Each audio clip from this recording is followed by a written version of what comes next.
Assalamualaikum warahmatullahi wabarakatuh, salam sejahtera dan salam damai bagi kita semua.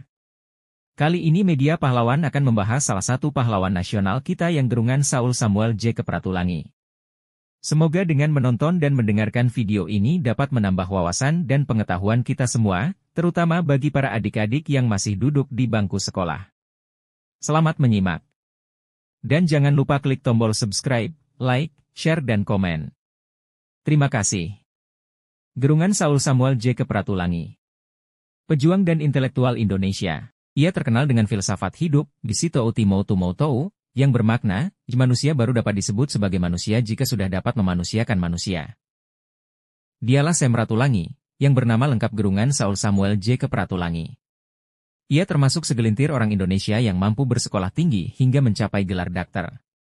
Sam Ratulangi lahir di Tondano, Sulawesi Utara, pada tanggal 5 November 1890. Ayahnya bernama Josias Ratulangi yang merupakan seorang guru di Hoofden School, Sekolah Raja, Tondano. Di sekolah itu pula Sam Ratulangi menempuh pendidikannya. Pada tahun 1907, Sam Ratulangi berangkat ke Batavia, Jakarta, untuk melanjutkan pendidikan. Semula, ia berniat melanjutkan ke Indische Artsen School, Sekolah Dokter Hindia, di Batavia. Namun, ia justru memilih masuk Sekolah Teknik Koningen Wilhelmina School, KWS. Sekitar 4 tahun kemudian, ia lulus dengan nilai yang sangat bagus yang membuatnya dapat bekerja sebagai ahli teknik mesin di Priangan Selatan.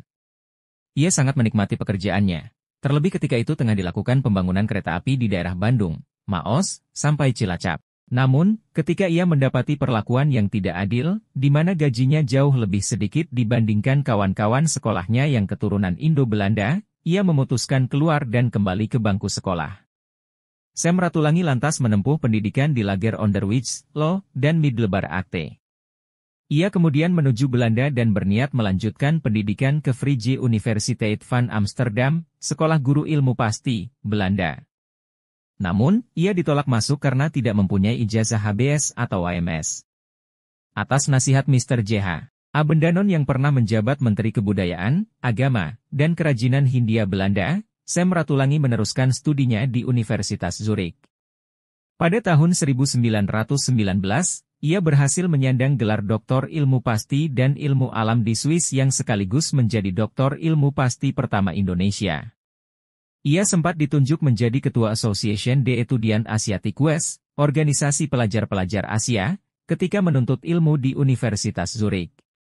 Sam Ratulangi segera mengabdikan ilmunya setibanya di tanah air. Ia mengajar ilmu pasti di Princess Juliana School, yaitu sekolah setingkat STM dan AMS atau setingkat SMA di Yogyakarta. Ia mengajar selama 3 tahun, sebelum akhirnya menyadari bahwa dunia pendidikan tidak dapat menyalurkan cita-citanya. Bersama temannya yang bernama Tumbelaka, ia pindah ke Bandung. Keduanya lantas mendirikan maskapai asuransi Indonesia di Jalan Braga. Sam Ratulangi memimpin maskapai tersebut dari tahun 1922 hingga 1924. Di kota itu pula ia bertemu dengan seorang pemuda yang amat bergelora semangat nasionalismenya, Soekarno, yang kala itu masih berstatus murid HBS Surabaya. Sam Ratulangi kemudian menjadi sekretaris Dewan Minahasa di Manado dari tahun 1924 hingga 1927. Ia memanfaatkan kesempatan dan jabatan itu untuk sesuatu yang bermanfaat bagi rakyat, seperti pembukaan daerah baru untuk pertanian, mendirikan yayasan dana belajar, dan lain sebagainya. Karena perjuangannya, pemerintah kolonial Belanda menghapuskan kerja paksa di daerah Minahasa. Pada tahun 1927, Sam Ratulangi diangkat menjadi anggota Volksraad, Dewan Rakyat. Ia kembali memanfaatkan jabatannya itu untuk sesuatu yang bermanfaat bagi rakyat.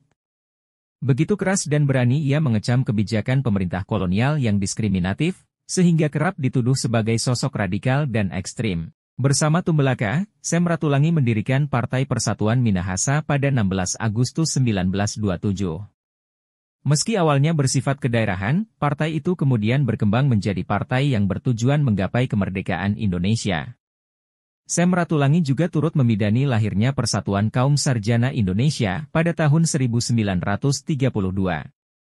Ia juga berkecimpung dalam dunia jurnalistik dengan menerbitkan majalah mingguan Peninjauan bersama Dr. Amir. Ia juga menjadi redaksi mingguan Politik Nasionale Komentaren yang terbit antara 1938 dan 1942.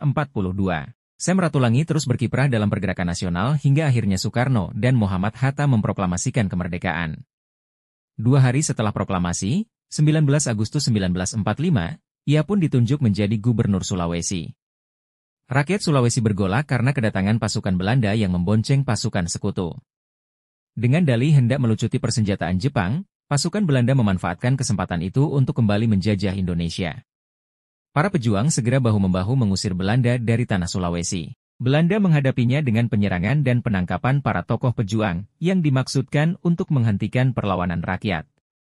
Sam Ratulangi ditangkap pada 5 April 1946 dan dipenjarakan di Makassar selama 3 bulan sebelum akhirnya dibuang ke Serui, Irian Jaya. Ia baru dibebaskan setelah tercapai persetujuan Renville pada Januari 1948. Ia pun kembali ke Jawa.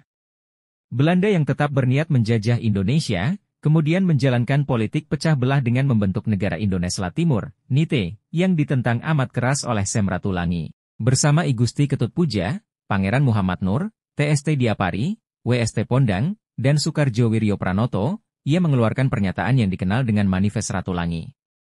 Pernyataan tersebut disiarkan di Radio Republik Indonesia Yogyakarta pada tanggal 10 November 1948 yang intinya seruan kepada pemimpin-pemimpin Indonesia bagian timur untuk menentang setiap usaha yang bertujuan untuk memisahkan Indonesia bagian timur dari Negara Kesatuan Republik Indonesia. Sam Ratulangi kembali ditangkap Belanda yang melancarkan agresi kedua pada tanggal 19 Desember 1948. Sekitar 7 bulan kemudian, yakni pada tanggal 30 Juni 1949, Dr. Gerungan Saul Samuel Jacob Ratulangi menghembuskan napas terakhir di Jakarta. Jenazahnya dikebumikan di Pemakaman Umum Tanah Abang, sampai kemudian dipindahkan ke makam keluarga di Tondano. Atas jasa, pengabdian, dan perjuangannya, Pemerintah Republik Indonesia menganugerahkan gelar pahlawan nasional kepadanya berdasarkan Surat Keputusan Presiden Republik Indonesia Nomor 590 TK tahun 1961, tanggal 9 November 1961.